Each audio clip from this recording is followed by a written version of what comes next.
Karnataka will vote on the 10th of May to elect a new government and members to its 224-seat Legislative Assembly is what the EC has announced. The counting of votes, meanwhile, will take place on the 13th of May and the results will be declared on the same day.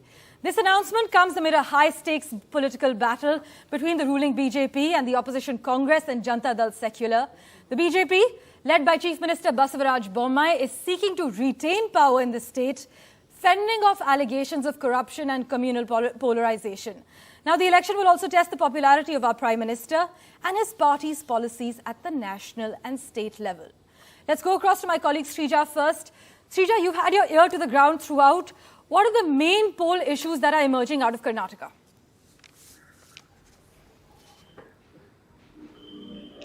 Well, unfortunately, what has overshadowed here in the state of Karnataka, of course, it is, politically charged right now, the environment, and also with the poll dates being announced. Even this morning when Karnataka Chief Minister, he was planning to head to Kalburgi for various developmental projects, the model code of conduct has already come into place. So as far as the, what really are the poll templates that are being used, first, of course, we did go on to see how over the last few months, especially the central leaders have been crisscrossing the southern region. Remember, Karnataka is the only state where we have had the BJP in power. Of course, the BJP is fighting to retain its power here in the state at the same time while it's facing a strong anti-incumbency wave. One major thing what we've witnessed in the last 2 years, this is especially after the Bommai government, especially after Bommai took over from B.S. Yedurappa, we've been seeing constant allegations as far as the 40% corruption is concerned. Now they have only upped the ante as far as the Congress is concerned. They've gone ahead and they've been posting, in terms of posters, coming up with social media campaigns against the BJP government. So at that time, we understand that, though B.S. Yedurappa was forcefully removed as the chief minister of the state, what we do see, in order to placate the Lingayat community, he was given the position in the BJP parliamentary board. But how much of it will benefit or even determine the poll outcomes for the BJP is what remains to be seen. Of course, he is seen as the indispensable member for the BJP, but on ground, is it that what we experience is not really the same as what we hear as far as the on-ground pulse is concerned?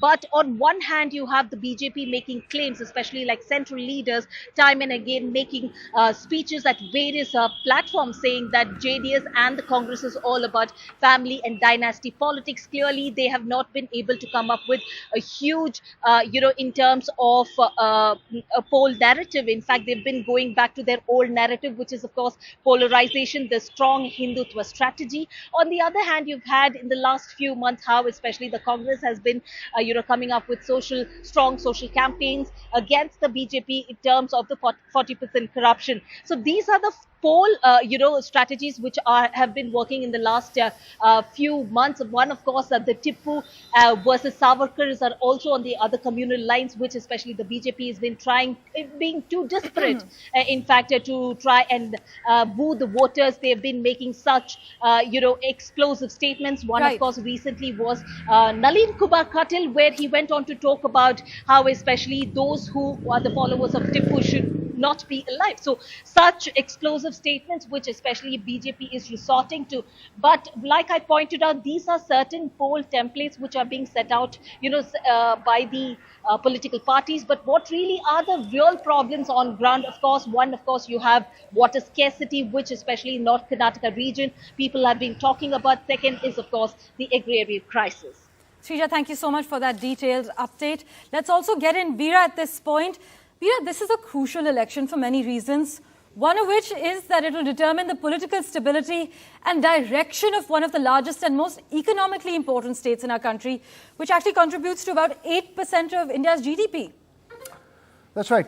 It's an extremely important election nationally, politically, and obviously from a state's point of view, it is as important as any assembly election is there. And like Srija was pointing out, there are different factors and different issues that are at play here. And to understand that, you may just like to go through the different regions of Karnataka. It's much like Sanket's home state, Uttar Pradesh, which also has several different regions which vote differently. Sanket, Karnataka, of course, just a bit of trivia for you guys. All Kannada-speaking areas were bunched together to form the state of Karnataka in 1956, right? Under the linguistic reorganization principle. It's just that some of these regions were administered differently pre-independence, and hence they have a very distinct identity from one another, which has resulted in this sub-regional sort of a different voting behavior that comes down. In fact, if you travel across, you'll find that the language itself sounds very differently in different parts. Like it is the case in many states across India. You start with the Mumbai, Karnataka region, 50 assembly constituencies, areas where Basavaraj Bommai, Chief Minister, comes from. This is area which was administered from the Bombay Presidency. Then you have coastal Karnataka, 24 assembly constituencies, the Hindutva heartland that is. Then you have Old Mysore region, the politically powerful Old Mysore region with over 50 assembly constituencies. This is the area where the OBC Vokkaliga caste, which is consolidated behind the Janata Dal-Secular party, sort of holds sway in some of those districts in this region like Hassan and Mandya. Then you have Bangalore city itself, more than 30 assembly constituencies. Hyderabad, Karnataka, which was once directly under the administration of the Nizam of Hyderabad. Then you have central Karnataka as well. So that's pretty much what makes up the 224 seats in Karnataka. And interestingly, because of their identities and because of the social architecture being very different, these regions vote differently. Just also to give you a bit of perspective on 2013 versus 2018 assembly polls, you will see how vote shares translate into seats in Karnataka. In 2018, the Congress actually upped its vote share by 2%, but it lost the election. In 2013, the BJP was split down the middle. We're talking of single-phase elections. 2013 and 2018, interestingly, assembly elections have been single-phase, whereas the parliamentary elections in Karnataka have been double-phase, two-phase parliamentary elections. 2008 in Karnataka was a three-phase assembly election as well. So you've got, then you see in terms of parliamentary elections, you will see the BJP sweeping through. They won 25 of the 28 seats, and one was an independent backed by the BJP, which was Mandya Sumalata. So 25 of the 28 seats the party won in 2019. However, despite such a victory with over 50% vote share, despite that kind of a victory in a parliamentary election, when it comes to an assembly election, the BJP has always struggled to cross even the 112 mark. Even when it's been in power, it's been with the help of defections and independent support, whether it was back in 2008 or it was in 2019. So why does this happen? Because it's believed that the JDS vote largely transfers to the BJP in a parliamentary election. For instance, the JDS vote share goes down to about 9% in a parliamentary election, whereas it's consistently about 18 to 20% in an assembly election. So the social coalitions, as you've heard, the Lingayat vote, the Vokkaliga vote, the Ahinda vote, that's resulted in caste arithmetic, which is very interesting in the state. So it's very difficult to predict, it's very difficult, and you have close margins at the end of the day. And as we've often known, that even after an election is declared, you don't know who's won the race. Yeah, thank you so much for that detailed update. Let's also rope in Sanket Upadhyay at this point. Sanket, this election is also expected to reflect the outcome of a polarization campaign along religious lines, which, as you know, has been amping up for years, whether it's from the targeting of Muslims over what they wear, eat, and where they can trade, to attacks on Christians over accusations of forced conversions, to a coarse debate now involving Tipu Sultan, as Srija just mentioned. That's right. You know, in many ways, Karnataka, apart from the regions that Veera Raghav mentioned, which play a very, very crucial aspect. I mean, just a short while ago, he was also talking about how the BJP in Karnataka, state assembly elections, has never very significantly made major gains. They have not crossed the halfway mark. They've always needed support. But having said that, you see, for BJP, it's a prestige battle. This is the only South bastion, the big South bastion for the Bharatiya Janata Party. They've not been able to penetrate Kerala or make inroads in Tamil Nadu. They're trying very hard, and later this year we will see whether they are able to make some great impact in Telangana. Andhra Pradesh, you know that the BJP is not strong there either. So Karnataka was their first and I would say the only South Indian bastion. And in order to retain what has now become a big prestige battle for the BJP, we see a lot of things that start happening in the state. Number one is a polarization, the 3 points that you mentioned, from Nalin Kumar Katil to various other senior leaders who are diving straight into this very polarizing debate. I mean, from Azan, Hijab, Tipu Sultan, all statements have come or emanated from Karnataka. In fact, even in a UP election, the hijab debate was happening in Karnataka. last year. So that is how significant it becomes. In Karnataka, this is also an area which is last time in 2019 got to be known as the the big ground for an Operation Kamal, where there were MLAs who were elected from a party. They resigned, then got inducted into the BJP, contested elections, and then were part of the Vidhan Sauda on a BJP ticket. So that too is something for which Karnataka will be closely watched for. Opposition unity, whether JDS and Congress are going to stay together, and what perception they give out for the index of opposition unity in the run-up to 2024 will again be put to test right here in this Karnataka election. What change of guard is going to take place in Karnataka is also going to be significant. While for the Congress, you have two strong leaders, Siddaramaiah and DK Shivkumar, which becomes a problem of plenty also occasionally in the Congress party. And while the JDS's leadership issue is settled, in Bharatiya Janata Party, even now, despite the fact that there is a Bommai as Chief Minister and Mr. Yedurappa, who has said that, and there is clear indication that he's not going to contest elections, a leadership issue is still unsettled in the Bharatiya Janata Party. So that is going to be something crucial. Corruption charge will be put to test. The entire allegation of 40% cut money, whether that resonates with the people of Karnataka or not, will again be put to test. Hate laboratory we have already discussed, and now the most crucial issue of urban apathy, which was touched upon by the election commissioner as well. That while the whole state votes 72%, the vote share or vote percentage in Bengaluru is in the range of 51 to 57%.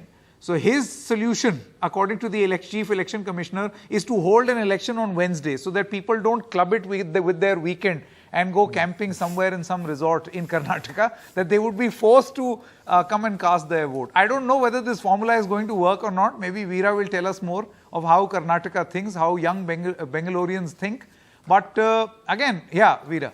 I don't know, Sanket. I think some people, as one friend jokingly mentioned, they know more about Arizona and California than they know more about Ramnagara or Mysore. So a lot of them, they travel around, they like the hills, but how involved are they in the process? It's something we'll figure out. But Sanket, I had actually a question for you, two aspects. You were pointing out to the national picture, right? The BJP, from the BJP's point of view, if you take a state like Maharashtra or a state like UP, they were able to break through that caste narrative and create a Hindutva narrative that allowed a big sweep election for them. In Karnataka, there is a sense that the party has still been stuck with Yedurappa. You know, they asked him to step down as Chief Minister, but later I think there's a realization that if he is not there in the party, the Lingayat vote may be shaky. A lot of efforts being made to create an alternate narrative. Is it really something that the party is looking at in Delhi very seriously to alter the narrative in Karnataka, even if, let's say, I'm not bothered about the 2023 election results. I don't want to be stuck in a situation like this when it comes to a 2028 or as we go forward, A. And B, as far as the Congress is concerned, Sanket, given what's happening in Delhi at the moment, this would be an essential election for the party. How are they planning to make sure that there is, I mean, I'm not sure you'll have an answer to it. I'm not sure the Congress itself has an answer to it, but I'm just putting this across to you. How are they going to make sure that the different factions are going to work together in the election at the grassroots? I'll tell you what the BJP has always done in election after election, whether it is a municipal election or a state election or a national election. There is one big political and social glue for the Bharatiya Janata Party, and that is the face of the Prime Minister Narendra Modi.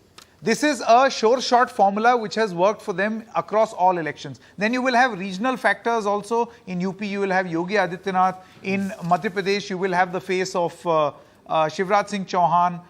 These are old, traditional, strong leaders from their respective states. But there is always this overarching one face that will just wrap everyone together and present a united front. They cannot do away, it is a fact, Veera, you know this, they cannot do away with the image and the face of Mr. Yedurappa. Look how badly the party suffered in 2013 when Yedurappa was not there with them.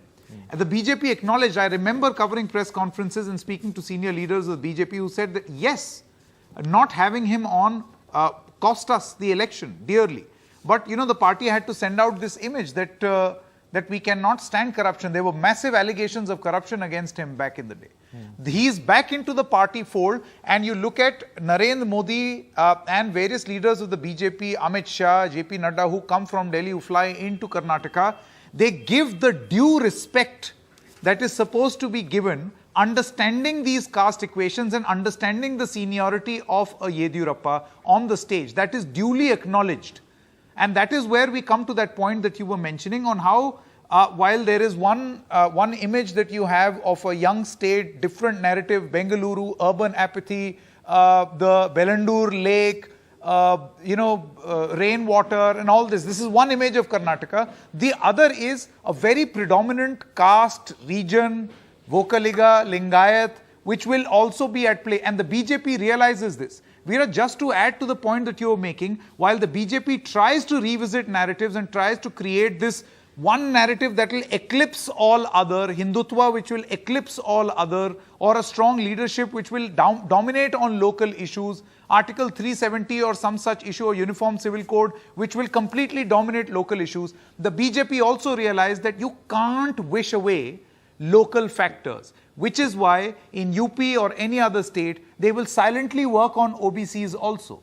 They will induct such, caste sensitivities in their organization also. I think the same is going to happen in Karnataka as well.